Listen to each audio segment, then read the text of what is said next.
Now, ABC 7 News at 11 on your side. Congratulations, 2019 WNBA champions. Long time coming, but we're here. WNBA is here to stay. It feels beautiful. I mean, we deserve this. The Mystics, we worked so hard for this, and I'm just so glad that we was able to bring it home tonight. Woo, go Mystics!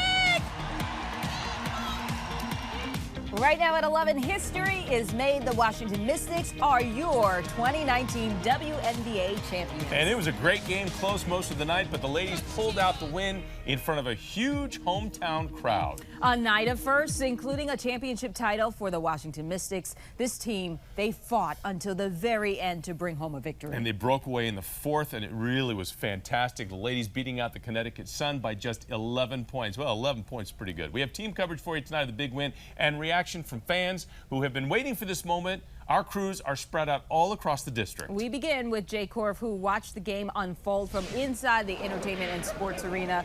So much emotion and so much confetti, Jay. Oh, what a moment. And that is exactly what we're going to talk about. It has literally been 41 years, 1978, doing the math, the last time that a professional basketball team in Washington, D.C. ended their season with this, confetti. We're going to go ahead and take a look at a little bit of VO first of those amazing and wonderful moments, historic moments. So 1978, the Bullets did it. Now, 41 years later, the Washington Mystics are WNBA champions. And this team down by, I think, by 7 points fairly late in the game. They stormed back in the fourth quarter. Remarkable teamwork. The MVP, Emma Messinon. Here's what she had to say. Amazing. I don't know. I never thought that, like, as a little Belgian that I could do this. We were just fighting. We just had to be ourselves, and we won this. And then all this, I can't imagine. I'm kind of empty right now because of all the stress that we had in the past few days to be so focused, and now it can all go away and we just celebrate.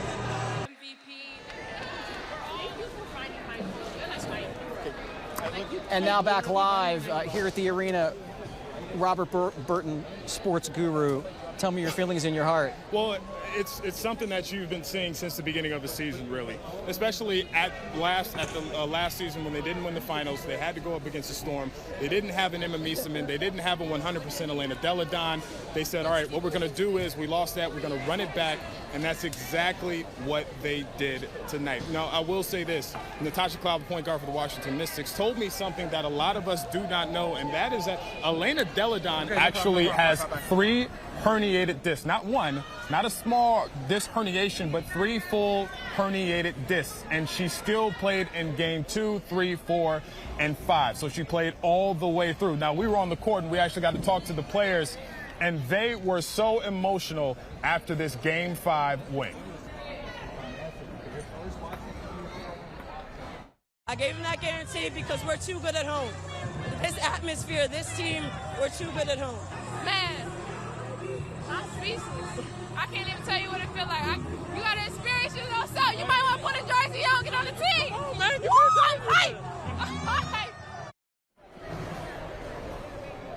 And what more can you say? If you watch this whole game from beginning to end, it was tight. You knew this game was going to go down to the wire. However, they've been able to play a final series in their new home, the Entertainment and Sports Arena. They didn't get to do that last year, but it helped out because that crowd, like Natasha Cloud said, has been their 6th man all year long. So they got it done tonight. The Mystics winning their first ever WNBA championship, and it's been a long time coming since this started in 1998. Guys, back to you. That's another Game 5 hey, that Rob, we got here in D.C. Natasha Cloud will have to change her last name to Cloud 9.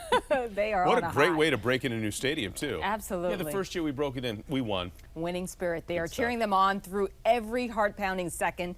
Mystics fans, of course, they were a huge part of this. They kept it alive, even when the team had a big lead to overcome. Yeah, they did. Annalisa Gale now continues our team coverage. That's where the Game 5 watch party is just wrapping up. That must have been a lot of fun being out there, Annalisa.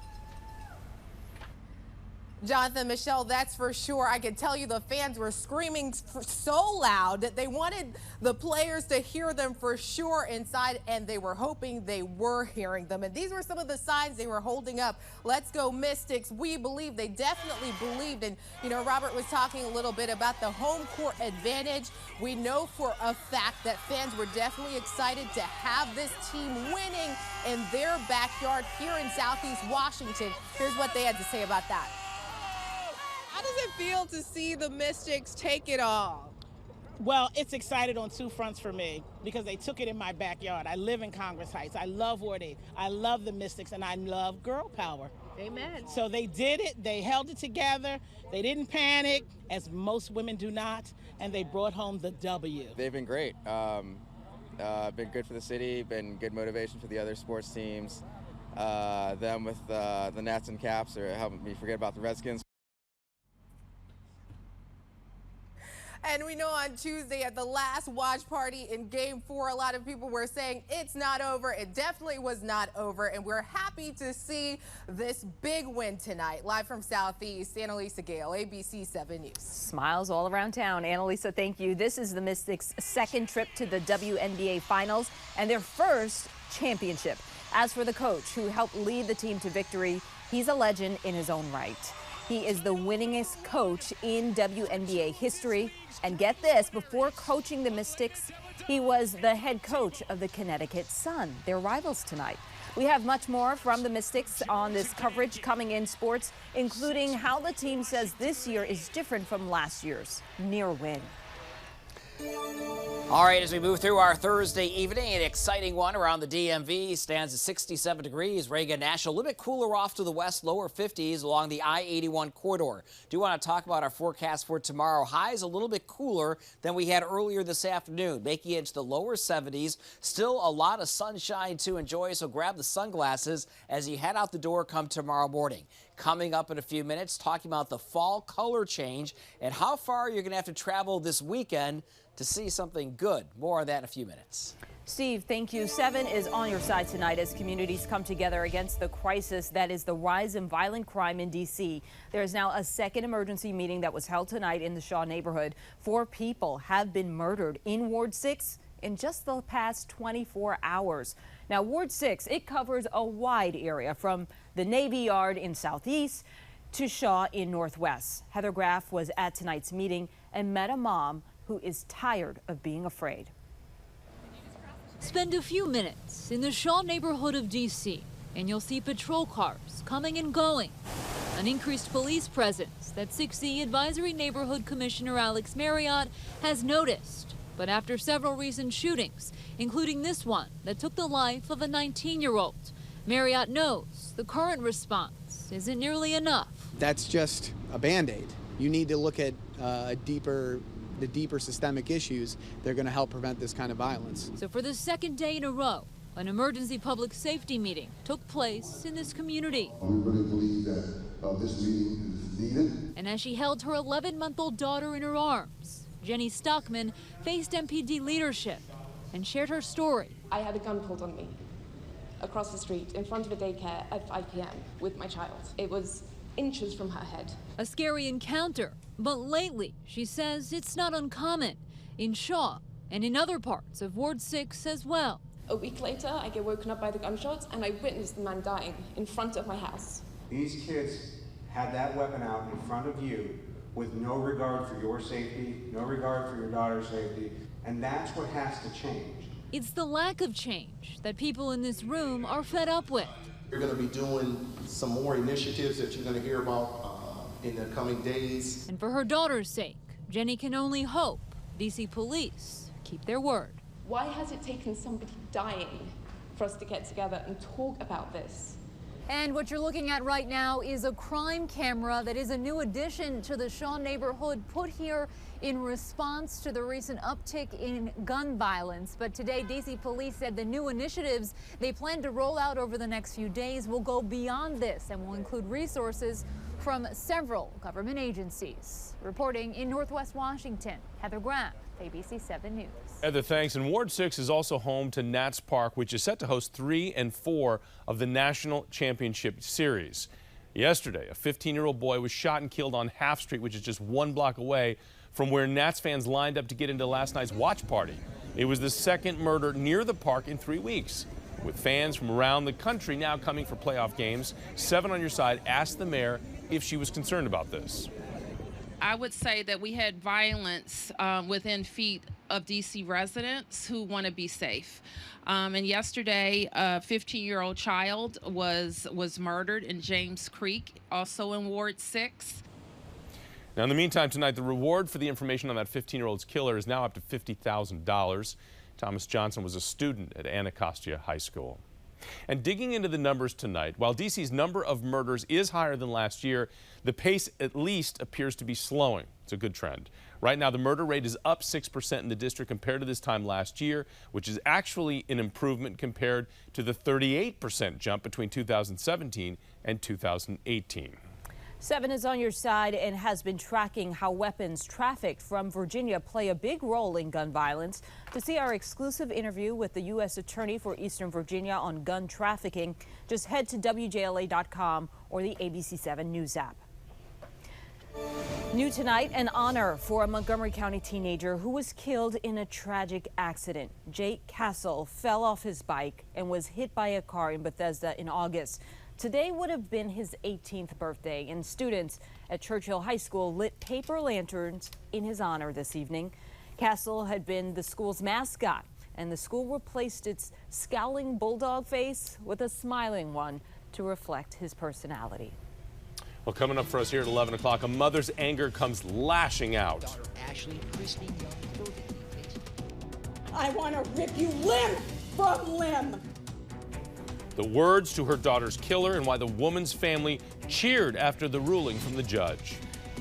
And making a difference one meal at a time, the major milestone Jose Andres just passed with his World Central Kitchen. Plus, we've got much more of the Mystics and the championship party that's happening in Southeast.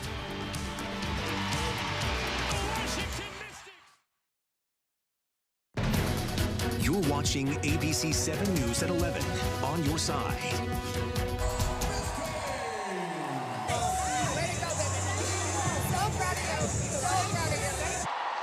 We were part of the founding fans that put money on the table to bring this team here. And we've met these women, and they are amazing. Amazing, and superstars and now champions. More sights and sounds tonight from the Washington Mystics' incredible win, securing their first WNBA championship right here at home in Southeast D.C. We'll have much more just ahead in sports. Congratulations to them. Well, the wildfires in California overtaking an entire neighborhood. Look at this. Tonight, at least 15 homes destroyed in this mobile home park. This is as the flames were quickly spreading due to the high winds out there. Mandatory evacuations were issued for that area. It is not clear, though, if anybody was injured that decided not to evacuate. The cause of the fire not known, but it is already estimated to have burned 500 acres and is growing fast. This happening as a fight breaks out between power company PG&E and California cities. PG&E says temporary blackouts are needed to prevent equipment from overheating, but the shutoffs could soon lead to schools and businesses closing. And firefighters working quickly to put out the flames at a house fire that was burning in Southeast earlier. This happened late last night. This is new video of the scene along D Street. Luckily, though, the home was vacant. Nobody was hurt, but it gives you an idea of what firefighters were up against in that one. And the man accused in the August shooting rampage at an El Paso Walmart is back behind bars tonight after a court appearance he made today. He pleaded not guilty to charges in the shooting that left 22 people dead. In addition, federal prosecutors could file capital murder and hate crime charges against him. They call the shooting an act of domestic terrorism. Police say the gunman specifically targeted Mexicans. The mother of a murder victim in Michigan was not holding back while facing her daughter's killer in court. This is what's left of my daughter. If I want a hug, I have to hug a box. You had no right to take her from me. This gives you chills to hear her scream there. A judge sentenced Jared Chance today to 100 years in prison for the killing. His parents are also facing charges. Prosecutors say they helped their son cover up his crime. $1 million each. That's how much a judge set the bond for 2 associates of President Trump's personal attorney, Rudy Giuliani. The men were arrested at Dulles while trying to leave the country on one-way trip tickets. Prosecutors say the pair broke campaign finance laws involving foreign donations. The men are also connected to Giuliani's efforts to dig up dirt in Ukraine on Joe Biden and his son. A milestone for Jose Andres, the workers, and the volunteers at World Central Kitchen. We're about to reach 1 million meals! They work so hard, they do such good work. Today they made their 1 millionth meal for hurricane survivors in the Bahamas. Andreas has 3 kitchen locations stretched out all across the Bahamas, making meals for those that are still living in shelters, in schools, or wherever they can, whatever structure survived. Andreas says the work will continue as communities continue the process of rebuilding. Well, he's used to working under pressure and, in this case, staying calm. Helped a Prince William County officer save 2 lives. And all of this happening while he was on vacation. SWAT officer Joe Allen saw a father and son struggling in a rip current while in Florida. So he jumps into action. Allen grabs someone's boogie board and goes into the water. His wife, who's also an officer, calls 911 and coordinates rescue efforts from the shore. And I could tell whoever was yelling, they were yelling for help. Oh, they absolutely, I saved our life. We were about done. I don't think we could have held on much longer. The father and son reunited with their rescuers and say they're grateful for their bravery. Man, that is such a thing. You know, rip currents are nothing to mess around with. I mean, they really will suck you out of the ocean fast and drag you out further and further away. So it's lucky that somebody heard them yell help. Yeah, and that someone like him was came right to the there rescue, on the shore. Cool Great. stuff. All right, let's talk about what's happening around here. Nice weather out there. It's beautiful. Oh, it's so nice, and what a night to celebrate. We saw Annalisa, we saw the gang outside enjoying themselves. Temperatures are mild. It's dry out there. Fall color change, it's starting to pick up. You have to travel out to the west, though. Head over to Elkins, West Virginia, if you want to see a good color change. Not so much around the immediate metro area, a little bit of color right now over into Prince William County, into northern Montgomery County, Loudoun and Frederick County, but we're by far not even close to peak yet. This is what it looks like outside right now from our camera atop the Mandarin Hotel, looking toward the tidal basin. 67 degrees at Reagan National Airport. We're in the lower 50s at Winchester, middle 50s in Luray. Head over to Upper Marlboro now in the lower 60s. Open the windows up. Let a little bit of fresh air in. Even though it's going to be cool tonight, it's going to feel good. We have winds right now around 12 miles per hour over at Reagan National. Stormwatch 7 satellite radar. It is totally dry out there. Just a few passing clouds. Temperatures as we wake up early tomorrow morning. Enough that you're going to need a light jacket, at least early on. Winchester and Hagerstown and Frederick and Leesburg all in the 40s. Inside the Beltway for the district, Arlington and Alexandria, around 50 to 55 degrees, at least early on. Let's talk about that first cup of coffee, or maybe you're taking your dog out for a walk or going to the metro stop. Temperatures 8 o'clock at 50 degrees. We're already near 60 by 10 o'clock, but compared to today, temperatures are going to be a little bit cooler. Our official high at Reagan National hit 79. Tomorrow will be in the lower 70s for Berkeley Springs, Martinsburg, and Charlestown.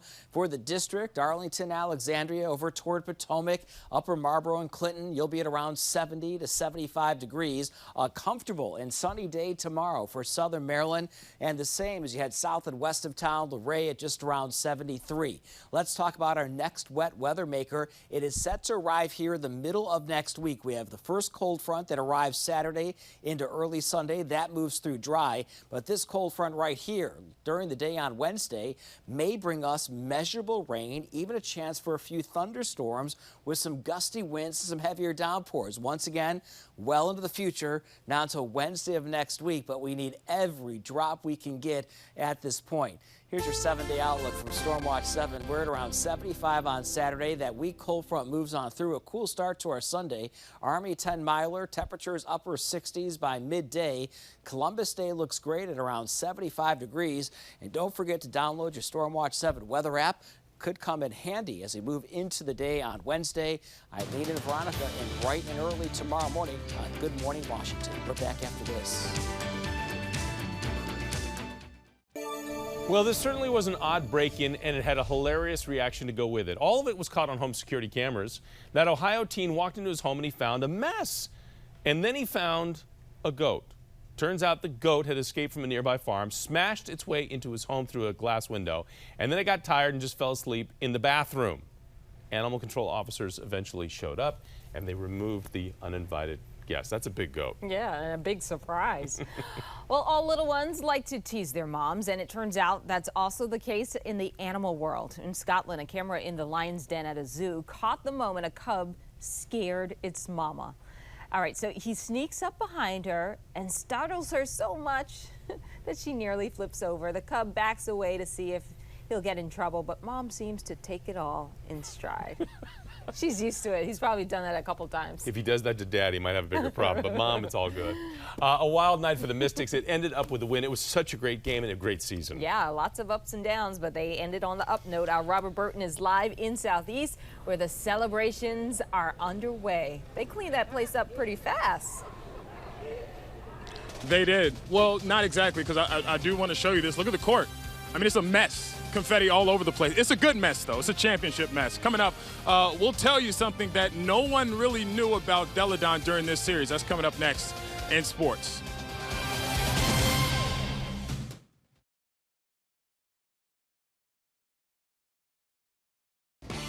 And now, the Toyota Sports Desk, brought to you by your local Toyota dealers. And welcome back. We're live at ESA, where really, what can you say? You talk about the Mystics and what they've done, considering what happened last year. They went all the way to the finals. They got swept by the Seattle Storm. Of course, they didn't have Emma Miesemann, and they didn't have a 100% Elena Deladon. But they didn't have that this year either. So they said, well, let's run it back. And that's exactly what they did. They got all the way back to the finals, and they defeated the Connecticut Sun in a best-of-5 series, winning the series 3-2. Now, when you talk about Elena Deladon, we were told something tonight by Natasha Cloud. She didn't just have one herniated disc. They called it a small disc herniation. She had 3 herniated discs, and she played in Game 2, Game 3, and Game 4, and Game 5 to cap off the whole thing. When you talk about toughness, also we could talk about Emma Miesemann, the finals MVP. She had 22 points tonight, and you know she is a walking bucket. And if you don't know what that means she hits pretty much every single shot. We were on the court after the game. Ariel Powers and Natasha Cloud could barely contain themselves. Where you guys came from all the way last year, you said you wanted to run it back, and now you're here. What does this feel like? Man, it feels amazing to finally, to do what we said to do. Last year we came up empty-handed. This year we finished it out. DC been rocking with us from the beginning. I know they hype about it. We hype. It's an amazing experience, man. It's everything. This team is a family. We fought together. We fought through adversity. We fought through players being out. And y'all don't even know, Elena has 3 herniated discs. Not 1, but 3. Wow. And she played through like a champion. So, mark it here. We got some bad-ass women on our team. I'll let Natasha say it because I'm not allowed to say it. But yes, the Mystics win their first ever WNBA Championship. Elena Deladon, the regular season MVP. Emma Miesemann, finals MVP. And they did it. They ran it back. They beat the Sun in a 5-game series, and it's all over. By the way, a rally here 2-4, and that's tomorrow. We'll be right back. What a night. Yeah, my goodness. Great so way exciting. to roll into the weekend. And tomorrow, Robert said there's a celebration between 2 and 4, and the weather is going to be fantastic. Temperatures are in the lower 70s. Good morning, Washington. It's going to be all over this tomorrow Mystics morning. don't mess around. They win tonight, they party tomorrow, and then it's on. They got the whole weekend. Yeah. Congratulations to the Mystics. That was fantastic. Congratulations again. Thanks for joining us. Jimmy Kimmel Live is next. Good night.